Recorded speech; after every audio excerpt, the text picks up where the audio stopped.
Number 1 channel के number 1 show साजिश में आपका स्वागत है। मैं हूं आपके साथ सपना शुक्ला। साजिश में आज बात इजराइल के उस एक्शन की जिसने हमास को मुंह दिखाने लायक तक नहीं छोड़ाया। गाजा पट्टी से कुछ ऐसी तस्वीरें आ रही हैं जिनको देख पाना इस्माइल हानिया के लिए बहुत मुश्किल है। हमास के जिन आतंकियों ने 7 अक्टूबर को इजराइल को घुटनों पर ला दिया था, वो उन्हीं को आज ऐसी सजा दे रहा है कि पूरी दुनिया कांप रही है। वहीं इजराइल के एयरफोर्स ने अब गाजा पट्टी को नेस्तनाबूद करने के बाद दक्षिण लेबनान पर कॉर्पोरेट बॉम्बिंग शुरू कर दिया।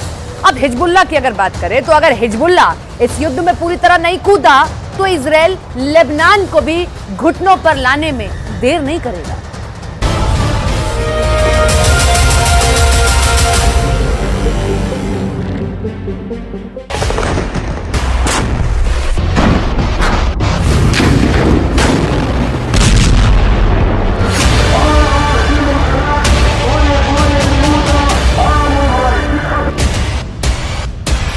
इजराइल इंतकाम की आग में जल रहा है।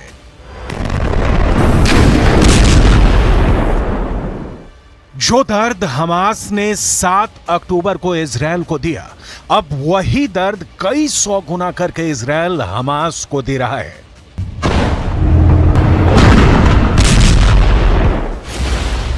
गाजा पट्टी से बेहद खतरनाक और दिल दहला देने वाली तस्वीर सामने आने लगी है। अब तक तो आपने सिर्फ यही देखा होगा कि गाजा पट्टी के अंदर इमारतें टूट रही हैं, लोग अपनी जान बचाने के लिए भाग रहे हैं, लेकिन पहली बार गाजा पट्टी से आत्मसमर्पण की तस्वीरें सामने आ रही हैं। आत्मसमर्पण की तस्वीर बहुत हृदय विदारक और बेचैन करने वाली है।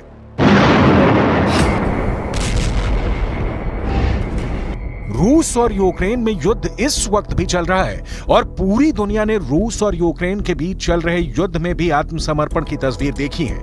रूस और यूक्रेन के युद्ध में लड़ने वाले फौजी अपने कपड़ों में ही आत्मसमर्पण करते हुए देखे गए हैं, लेकिन इजराइल ने बहुत ही खतरनाक अंदाज में हमास के आतंकवादियों का आत्मसमर्पण करवाया है। दरअसल फिलिस्तीन के तमाम न्यूज वेबसाइट और अखबार इस तरह की खबरें छाप रहे हैं कि हमास के आतंकवादियों को निर्वस्त्र करके यानी बिना कपड़ों के आत्मसमर्पण करवाया जा रहा है। एक वीडियो भी पूरी दुनिया में वायरल हो रहा है। वीडियो में दिख रहा है कि हमास के आतंकवादी सैकड़ों की संख्या में बिना कपड़ों के खड़े हैं और एक शख्स जिसके शरीर पर कपड़े नहीं हैं, वो अपने हथियारों को हथियारों के ढेर पर फेंक रहा है, यानी आत्मसमर्पण कर रहा है। गाजा पट्टी से आ रही इन तस्वीरों ने पूरी दुनिया को चौंका दिया है। गाजा पट्टी की हालत लगातार बिगड़ती जा रही है। उसकी वजह बिल्कुल साफ है। दरअसल अब गाजा पट्टी के लोगों को मदद नहीं मिल पा रही है। युद्ध की वजह से किसी और भी व्यवस्था को कायम करना एक चुनौती बन गया है। फिलिस्तीन के कई अखबारों का दावा है कि गाजा पट्टी के 97% घरों में राशन नहीं है। 90% लोग अब खाने के लिए दुनिया पर निर्भर हो चुके हैं।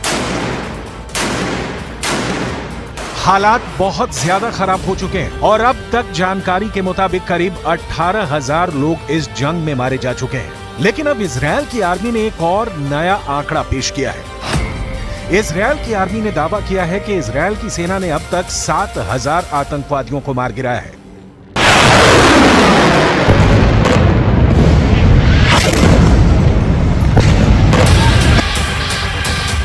7 अक्टूबर को जब इजराइल के अंदर आतंकवादी हमला हुआ था, उस वक्त भी करीब 3,000 हमास के आतंकवादी इजराइल में घुस गए थे। इनमें से बड़ी संख्या में आतंकवादी भागने में सफल रहे, लेकिन करीब 1,000 आतंकवादी 7 अक्टूबर के बाद इजराइल के अंदर इजराइल की सेना के पलटवार में भी मारे गए थे। बड़ी बात यह है कि अब लेबनान पर भी इजराइल ने जबरदस्त बमबारी शुरू कर दी है। फिलिस्तीन के समाचार पत्रों में और न्यूज वेबसाइट में ऐसे कई वीडियो दिखाए जा रहे हैं जिसमें कि लेबनान पर बमबारी की तस्वीरें शेयर की जा रही हैं। तस्वीर देखकर साफ लग रहा है कि दक्षिण लेबनान में इजराइल के द्वारा कारपेट बॉम्बिंग की जा रही है।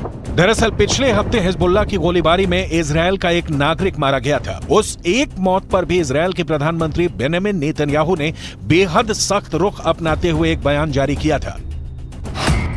प्रधानमंत्री बेंजामिन नेतन्याहू ने चेतावनी देते हुए कहा था कि अगर हिजबुल्लाह इजराइल पर हमला करने से बाज नहीं आया तो इजराइल की सेना और इजराइल की एयरफोर्स लेबनान की राजधानी बेरूत को गाजा पट्टी और दक्षिणी लेबनान को खान यूनुस में बदल देंगे।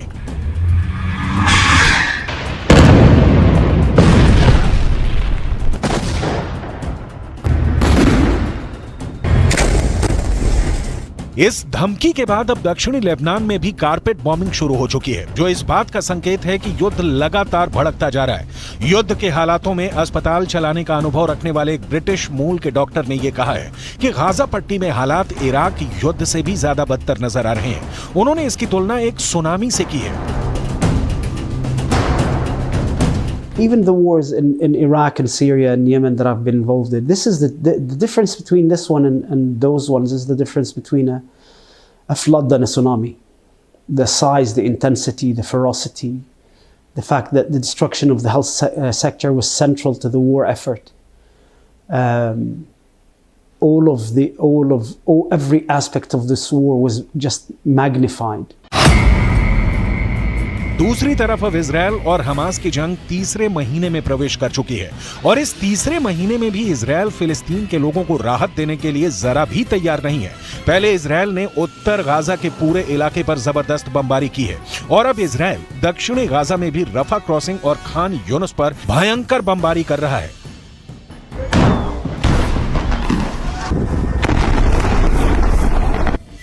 हालात ऐसे बन गए हैं कि गाजा पट्टी के बहुत सारे नागरिक एक ही महीने में दूसरी बार विस्थापन का शिकार हो रहे हैं।